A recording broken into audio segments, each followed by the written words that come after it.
ਦੱਖਣੀ ਭਾਰਤ ਤੇ ਕੇਰਲਾ ਦੇ ਕਈ ਮੰਦਰਾਂ ਦੇ ਵਿੱਚੋਂ ਤੁਸੀਂ ਸੋਨਾ ਚਾਂਦੀ ਦੇ ਖਜ਼ਾਨੇ ਮਿਲਣ ਦੀਆਂ ਖਬਰਾਂ ਤਾਂ ਜ਼ਰੂਰ ਸੁਣੀਆਂ ਹੋਣਗੀਆਂ। ਅੱਜ ਵੀ ਉਹਨਾਂ ਮੰਦਰਾਂ ਦੇ ਕਈ ਦਰਵਾਜ਼ੇ ਬੰਦ ਪਏ ਨੇ ਜਿਨ੍ਹਾਂ ਪਿੱਛੇ ਬੇਅੰਤ ਖਜ਼ਾਨਾ ਹੋ ਸਕਦਾ ਹੈ, ਪਰ ਸਰਕਾਰਾਂ ਡਰਦੀਆਂ ਉਹ ਦਰਵਾਜ਼ੇ ਖੋਲ੍ਹ ਨਹੀਂ ਪਾਉਂਦੀਆਂ। ਪਰ ਅਜਿਹਾ ਹੀ ਖਜ਼ਾਨਾ ਸ਼੍ਰੀ ਅੰਮ੍ਰਿਤਸਰ ਸਾਹਿਬ ਦੇ ਵਿੱਚ ਮਿਲਿਆ। ਗੁਰੂ ਰਾਮਦਾਸ ਸਾਹਿਬ ਜੀ ਦੇ ਦਰ ਦੀ ਅਜਿਹੀ ਬਖਸ਼ਿਸ਼ ਹੋਈ ਕਿ ਰਾਤੋਂ ਰਾਤ ਕਰੋੜਾਂ ਦਾ ਮਾਲਕ ਬਣਿਆ ਬੰਦਾ ਧੰਨ ਧੰਨ ਗੁਰੂ ਰਾਮਦਾਸ ਜਪਦਾ ਸਾਹ ਨਹੀਂ ਲੈ ਰਿਹਾ। ਗੁਰੂ ਸਾਹਿਬ ਦੀ ਬਖਸ਼ਿਸ਼ਾਂ ਆਪਾਂ ਆਪਣੀਆਂ ਅੱਖਾਂ ਦੇ ਨਾਲ ਦੇਖ ਸਕਦੇ ਹਾਂ। ਦਰਬਾਰ ਸਾਹਿਬ ਦੀ ਸੇਵਾ ਕਰਕੇ ਮਿਲਿਆ ਖਜ਼ਾਨਾ ਦੇਖ ਵੱਡੇ ਵੱਡੇ ਬੰਦਿਆਂ ਦੀਆਂ ਅੱਖਾਂ ਵੀ ਫਟੀਆਂ ਰਹਿ ਗਈਆਂ। ਸ਼ਾਮ ਸੁੰਦਰ ਜਿਨ੍ਹਾਂ ਪਰ ਗੁਰੂ ਸਾਹਿਬ ਦੀ ਕਿਰਪਾ ਹੋਈ ਤੇ ਇਹ ਖਜ਼ਾਨਾ ਮਿਲਿਆ, ਉਹਨਾਂ ਦੱਸਿਆ ਕਿ ਅੱਜ ਤੋਂ ਕੁਝ ਸਾਲ ਪਹਿਲਾਂ ਮੈਂ ਦਰ-ਬਦਰ ਰੋਟੀ ਦੇ ਲਈ ਠੋਕਰਾਂ ਖਾਂਦਾ ਫਿਰਦਾ ਸੀ। ਮੇਰੀ ਉਮਰ 58 ਸਾਲਾਂ ਦੀ ਹੈ। ਸ਼ਾਮ ਸੁੰਦਰ ਜੀ ਨੇ ਦੱਸਿਆ ਕਿ ਅੰਮ੍ਰਿਤਸਰ ਸਾਹਿਬ ਦੇ ਵਿੱਚ ਉਹਨਾਂ ਦੇ ਪਿਤਾ ਦਾ ਸ਼ਾਨਦਾਰ ਬਜਾਜੀ ਦਾ ਕਾਰੋਬਾਰ ਸੀ। ਇੱਕ ਸਮੇਂ ਤੇ ਉਹਨਾਂ ਦੇ ਪਿਤਾ ਦਾ ਨਾਮ ਪੂਰੇ ਸ਼ਹਿਰ ਤੇ ਇਲਾਕੇ ਦੇ ਵਿੱਚ ਵੱਜਦਾ ਸੀ। ਕਾਫੀ ਪੈਸਾ ਕਮਾਇਆ, ਘਰ-ਬਾਰ ਜ਼ਮੀਨ ਜਾਇਦਾਦਾਂ ਬਣਾਈਆਂ। ਸ਼ਹਿਰ ਦੇ ਵਿੱਚ ਆਪਣੀਆਂ 2 ਦੁਕਾਨਾਂ ਵੀ ਸੀ। ਆਪਾਂ ਆਪਣੇ ਪਿਤਾ ਦੇ 3 ਪੁੱਤਰ ਹਾਂ ਤੇ ਆਪਾਂ ਆਪਣੀ ਜਵਾਨੀ ਅਮੀਰੀ ਦੇ ਵਿੱਚ ਗੁਜ਼ਾਰੀ। ਮੇਰੇ ਪਿਤਾ ਚਾਹੇ ਹਿੰਦੂ ਪਰਿਵਾਰ ਦੇ ਨਾਲ ਸੰਬੰਧ ਰੱਖਦੇ ਸੀ, ਪਰ ਗੁਰੂ ਰਾਮਦਾਸ ਸਾਹਿਬ ਜੀ ਦੇ ਦਰ ਦੇ ਨਾਲ ਉਹਨਾਂ ਦਾ ਖਾਸਾ ਪਿਆਰ ਸੀ। ਮੀਂਹ ਹੋਵੇ ਝੱਖੜ ਹੋਵੇ, ਉਹਨਾਂ ਨੇ ਹਰ ਦਿਨ ਦਰਬਾਰ ਸਾਹਿਬ ਜਾ ਕੇ ਲੰਗਰ ਦੇ ਵਿੱਚ ਬਰਤਨਾਂ ਦੀ ਸੇਵਾ ਜ਼ਰੂਰ ਕਰਨੀ ਤੇ ਕਮ ਸੇ ਕਮ 20 ਸਾਲਾਂ ਤੱਕ ਉਹਨਾਂ ਨੇ ਲਗਾਤਾਰ ਇਹ ਸੇਵਾ ਤਨ ਮਨ ਦੇ ਨਾਲ ਨਿਭਾਈ। ਸੋ ਸਮਾਂ ਬਦਲਿਆ ਤੇ ਮੇਰੇ ਪਿਤਾ ਬਿਮਾਰ ਹੋਏ। ਕੋਈ ਪੁਰਾਣੇ ਕਰਮ ਜਾਗੇ ਤੇ ਸਾਡੀ ਅਮੀਰੀ ਦਾ ਸਫ਼ਰ ਆਪਣੇ ਅੰਤਿਮ ਪੜਾਵਾਂ ਤੇ ਉੱਤੇ ਆ ਪਹੁੰਚਿਆ। ਮੇਰੇ ਪਿਤਾ ਦੀ ਮੌਤ ਹੋਈ।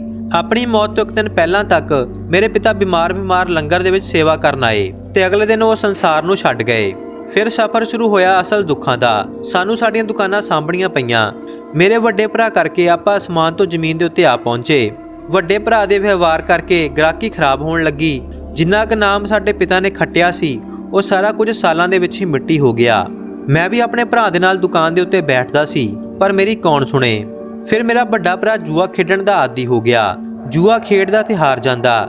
ਅਜਿਹੇ ਲੋਕਾਂ ਦੇ ਨਾਲ ਉੱਠਣੀ ਬਹਿਣੀ ਹੋ ਗਈ ਜਿਨ੍ਹਾਂ ਨੇ ਹੌਲੀ-ਹੌਲੀ ਕਰਕੇ ਸਾਡਾ ਸਾਰਾ ਪਰਿਵਾਰ ਹੀ ਖਾ ਲਿਆ। ਮੇਰੇ ਪਿਤਾ ਦੀ ਜਮ੍ਹਾਂ ਕੀਤੀ ਹੋਈ ਕਮਾਈ ਮੇਰੇ ਭਰਾ ਨੇ ਜੂਏ ਦੇ ਵਿੱਚ ਉਡਾ ਦਿੱਤੀ ਤੇ ਫਿਰ ਹੌਲੀ-ਹੌਲੀ ਕਰਕੇ ਜ਼ਮੀਨ ਪਲਾਟ ਵੇਚਣਾ ਸ਼ੁਰੂ ਕਰ ਦਿੱਤਾ। ਮੈਨੂੰ ਸਾਡੀ ਤਬਾਹੀ ਨਜ਼ਰੀ ਪੈ ਰਹੀ ਸੀ, ਸੋ ਮੈਂ ਸਮਾਂ ਦੇਖਦਿਆਂ ਆਪਣੇ ਛੋਟੇ ਭਰਾ ਨੂੰ ਕੈਨੇਡਾ ਭੇਜ ਦਿੱਤਾ। ਉਸ ਦੇ ਹਿੱਸੇ ਦੇ ਉਸ ਨੂੰ ਪੈਸੇ ਦਿੱਤੇ ਤੇ ਉਸ ਨੂੰ ਇੱਥੋਂ ਭਾਰਤ ਤੋਂ ਕੈਨੇਡਾ ਭੇਜ ਦਿੱਤਾ। ਹੌਲੀ-ਹੌਲੀ ਕਰਕੇ ਸਾਡੀਆਂ ਦੁਕਾਨਾਂ ਵੀ ਵਿਕ ਗਈਆਂ। ਫਿਰ ਸਾਰੇ ਪਲਾਟ ਵਿਕੇ ਤੇ ਸਾਡਾ ਘਰ ਵੀ ਉਸ ਦੇ ਜੂਏ ਦੇ ਵਿੱਚ ਹੀ ਵਿਕ ਗਿਆ। ਹੁਣ ਮੇਰੇ ਕੋਲ ਕੋਈ ਹੱਲ ਵੀ ਨਹੀਂ ਸੀ। ਹੱਦ ਤਾਂ ਉਸ ਵੇਲੇ ਹੋ ਗਏ ਜਦੋਂ ਮੈਨੂੰ ਪਤਾ ਲੱਗਿਆ ਕਿ ਮੇਰੇ ਵੱਡੇ ਭਰਾ ਨੇ ਕਈ ਲੋਕਾਂ ਤੋਂ ਪੈਸਾ ਉਧਾਰ ਲਿਆ ਹੋਇਆ ਹੈ ਤੇ ਰਾਤੋਂ ਰਾਤ ਸਾਰਾ ਪੈਸਾ ਲੈ ਕੇ ਉਹ ਆਪਣੇ ਪਰਿਵਾਰ ਦੇ ਨਾਲ ਪੰਜਾਬ ਛੱਡ ਕੇ ਕਿਤੇ ਚਲਿਆ ਗਿਆ ਤੇ ਮੈਨੂੰ ਕੁਝ ਪਤਾ ਤੱਕ ਨਹੀਂ ਲੱਗਿਆ। ਹੁਣ ਮੈਂ ਆਪਣੀ ਸ਼ਰੀਫੀ ਕਰਕੇ ਇੱਥੇ ਫਸ ਗਿਆ।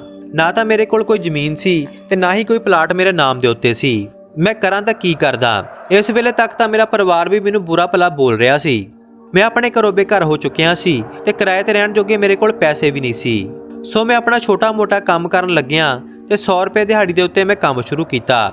ਕਈ ਵਾਰ ਤਾਂ ਭੁੱਖਿਆਂ ਵੀ ਸੌਣਾ ਪੈਂਦਾ ਸੀ। ਇੱਕ ਦਿਨ ਮੇਰੀ ਘਰਵਾਲੀ ਨੇ ਮੈਨੂੰ ਕਿਹਾ ਕਿ ਸਾਡੇ ਪਿਤਾ ਜੀ ਰੋਜ਼ਾਨਾ ਦਰਬਾਰ ਸਾਹਿਬ ਜਾਂਦੇ ਤੇ ਸੇਵਾ ਕਰਦੇ ਸੀ। ਜਦੋਂ ਦੇ ਉਹ ਗਏ ਨੇ ਉਦੋਂ ਤੋਂ ਇਹ ਤਬਾਹੀ ਸ਼ੁਰੂ ਹੋਈ ਹੈ। ਤੁਸੀਂ ਵੀ ਕਿਸੇ ਤਰ੍ਹਾਂ ਕਰਕੇ ਸਮਾਂ ਕੱਢ ਕੇ ਦਰਬਾਰ ਸਾਹਿਬ ਜਾ ਕੇ ਸੇਵਾ ਕਰਿਆ ਕਰੋ। ਮੈਨੂੰ ਵੀ ਉਸ ਦੀ ਗੱਲ ਠੀਕ ਲੱਗੀ ਤੇ ਆਪਣੇ ਪਰਿਵਾਰ ਦੇ ਨਾਲ ਮੈਂ ਦਰਬਾਰ ਸਾਹਿਬ ਜਾ ਕੇ ਅਰਦਾਸ ਕੀਤੀ ਅਤੇ ਉੱਥੇ ਜਾ ਕੇ ਬਰਤਨਾਂ ਦੀ ਸੇਵਾ ਕਰਨੀ ਸ਼ੁਰੂ ਕਰ ਦਿੱਤੀ।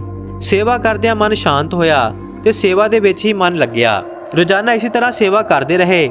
ਹੌਲੀ-ਹੌਲੀ ਕਰਕੇ ਘਰ ਦਾ ਕਿਰਾਇਆ ਕੱਢਣਾ ਵੀ ਔਖਾ ਹੋਣ ਲੱਗਿਆ ਤੇ ਮੈਂ ਆਪਣੇ ਪਰਿਵਾਰ ਨੂੰ ਲੈ ਕੇ ਆਪਣੇ ਜੱਦੀ ਘਰ ਰਹਿਣਾ ਸ਼ੁਰੂ ਕਰ ਦਿੱਤਾ, ਜੋ ਕਾਫੀ ਸਮਾਂ ਪਹਿਲਾਂ ਆਪਾਂ ਛੱਡ ਦਿੱਤਾ ਸੀ ਤੇ ਹੁਣ ਖਸਤਾ ਹਾਲਾਤਾਂ ਦੇ ਵਿੱਚ ਬੰਦ ਪਿਆ ਹੋਇਆ ਸੀ। ਸੋ ਉੱਥੇ ਆਪਣੇ ਜੱਦੀ ਘਰ ਦੇ ਵਿੱਚ ਮੈਂ ਰਹਿਣਾ ਸ਼ੁਰੂ ਕੀਤਾ ਤੇ ਸ਼ਾਇਦ ਉਹ ਜੱਦੀ ਘਰ ਸਾਡੀ ਸੇਵਾ ਦਾ ਫਲ ਵੀ ਸੀ। ਕਾਫੀ ਔਖੇ ਦਿਨ ਕੱਟੇ। ਮੀਂਹ ਦੇ ਦਿਨਾਂ ਦੇ ਵਿੱਚ ਘਰ ਚੋਣਾ ਤੇ ਡਰ ਲੱਗਿਆ ਰਹਿਣਾ ਕਿ ਪਤਾ ਨਹੀਂ ਕਿਹੜੇ ਵੇਲੇ ਘਰ ਡਿੱਗ ਜਾਣਾ। ਸੋ ਆਪਾਂ ਸੇਵਾ ਜਾਰੀ ਰੱਖੀ ਕਿਉਂਕਿ ਕਿਤੇ ਨਾ ਕਿਤੇ ਸਾਡੇ ਮਨ ਦੇ ਵਿੱਚ ਵਿਸ਼ਵਾਸ ਬਣ ਚੁੱਕਿਆ ਸੀ। ਇੰਝ ਹੀ ਇੱਕ ਦਿਨ ਬੱਚੇ ਘਰ ਦੀ ਸਫਾਈ ਕਰ ਰਹੇ ਸੀ ਤੇ ਉਹਨਾਂ ਨੂੰ ਕੁਝ ਕਾਗਜ਼ ਮਿਲੇ ਤੇ ਬੱਚਿਆਂ ਨੇ ਮੈਨੂੰ ਉਹ ਕਾਗਜ਼ ਲਿਆ ਕੇ ਦਿਖਾਏ। ਪਹਿਲਾਂ ਤਾਂ ਉਹ ਮੈਨੂੰ ਪੇਪਰ ਰੱਦੀ ਹੀ ਲੱਗੇ, ਪਰ ਦੇਖਣ ਤੇ ਪਤਾ ਲੱਗਿਆ ਕਿ ਉਹ ਕੋਈ ਕਾਨੂੰਨੀ ਕਾਗਜ਼ ਸੀ ਤੇ ਉਹਨਾਂ ਨੂੰ ਮੈਂ ਪੜ੍ਹਿਆ।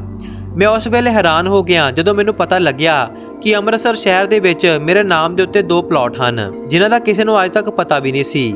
ਵਕੀਲ ਤੇ ਪਟਵਾਰੀ ਦੀ ਸਹਾਇਤਾ ਲਈ ਤਾਂ ਸੱਚ ਵਿੱਚ ਹੀ ਉਹ ਜ਼ਮੀਨ ਮੇਰੇ ਨਾਮ ਦੇ ਉੱਤੇ ਨਿਕਲੀ, ਜੋ ਮੇਰੇ ਪਿਤਾ ਨੇ ਕਾਫੀ ਸਮਾਂ ਪਹਿਲਾਂ ਹੀ ਮੇਰਾ ਨਾਮ ਕਰ ਦਿੱਤੀ ਸੀ। ਜਦੋਂ ਉਸ ਜ਼ਮੀਨ ਦਾ ਮੈਨੂੰ ਮੁੱਲ ਪਤਾ ਲੱਗਿਆ ਤਾਂ ਮੈਂ ਇੱਕ ਵਾਰੀ ਬੇਹੋਸ਼ ਹੋਣ ਤੋਂ ਬਚਿਆ। ਉਹ ਜਗ੍ਹਾ ਸ਼ਹਿਰ ਦੇ ਵਿੱਚੋਂ ਵਿੱਚ ਸੀ ਤੇ ਇੱਕ ਪਲਾਟ ਦੀ ਕੀਮਤ 5-6 ਕਰੋੜ ਰੁਪਏ ਸੀ ਤੇ ਦੂਸਰੇ ਪਲਾਟ ਦੀ ਕੀਮਤ 2 ਕਰੋੜ ਰੁਪਏ ਸੀ।